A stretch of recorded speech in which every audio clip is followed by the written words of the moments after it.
जय हिंद साथियों, आप सभी का स्वागत है शाइन वाईटी क्लासेस में।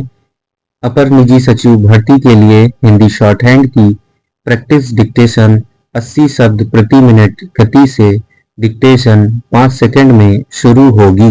डिक्टेशन 5 मिनट और शब्द 400 होंगे।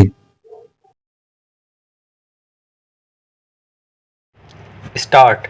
महिला पहलवान विनेश फोगाट के पेरिस ओलंपिक में अंतिम दौर से ऐन पहले वजन अधिक होने के कारण अयोग्य करार दिए जाने से स्वाभाविक ही सारे देश को निराशा हुई है।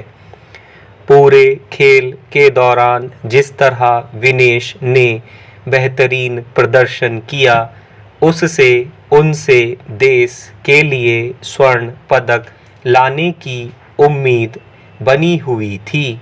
वे अब तक की अपराजय जापान की यूई सुसाकी को हराकर सेमीफाइनल में पहुंची थीं। सेमीफाइनल में उन्होंने क्यूबा की गुजमैन लोपेज को हराया था। ये दोनों खिलाड़ी दुनिया की श्रेष्ठ खिलाड़ियों में गिनी जाती हैं। यूई सुसाकी तो अब तक किसी मुकाबले में पराजित नहीं हुई, इसलिए उन्हें हराने पर फोगाट को अधिक प्रशंसा मिली। मगर अंतिम दौर में खेलने से पहले उन्हें इसलिए अयोग्य करार दे दिया गया कि उनका वजन निर्धारित 50 किलो वर्ग में करीब 100 ग्राम अधिक था। दरअसल विनेश पहली बार 50 किलो वर्ग में खेल रही थीं। इससे पहले वे 53 किलो वर्ग में खेलती थीं। भारतीय ओलंपिक संघ के अधिकारियों का कहना है कि उन्होंने विनेश का वजन 50 किलो के भीतर बनाए रखने की भरसक कोशिश की, मगर फिर भी कहीं कोई चूक रह गई। चूंकि विनेश पर विशेष रूप से सबकी नजरें टिकी थीं, इसलिए उनकी अयोग्यता को कुछ लोग राजनीतिक रंग देते भी देखे जा रहे हैं। खेल में हार और जीत चलती रहती है, मगर कोई खिलाड़ी बेहतर प्रदर्शन करते हुए अंतिम दौर में पहुंचकर कुछ तकनीकी खामियों के चलते खेलने से रोक दिया जाए, तो उसकी टीस उसके भीतर जीवन भर बनी रहती है।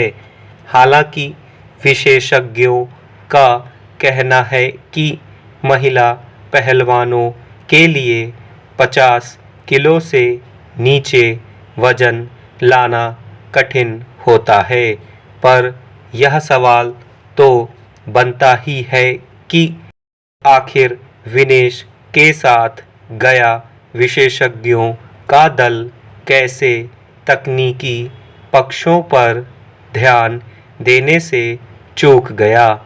विनेश के साथ उनके कोच, मैनेजर, आहार विशेषज्ञ भी गए होंगे।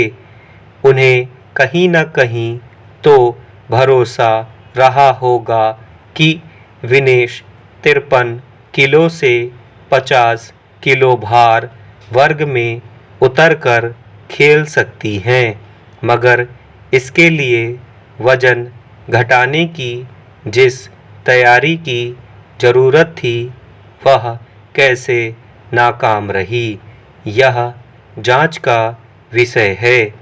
अब विनेश कोई पदक नहीं ला सकेंगी। इस तरह देश भी एक पदक से चूक गया। विनेश को लेकर राजनीति इसलिए भी शुरू हो गई कि वे महिला पहलवानों के यौन उत्पीड़न के खिलाफ आवाज उठाने वालों की अगली कतार में थीं। उन्हें आंदोलन के दौरान पुलिस की जातियां भी सहनी पड़ीं। कई तरह के मानसिक दबावों से गुजरना पड़ा। इस तरह उन्हें सत्ता विरोधी मुहिम का हिस्सा मान लिया गया था। स्टॉप।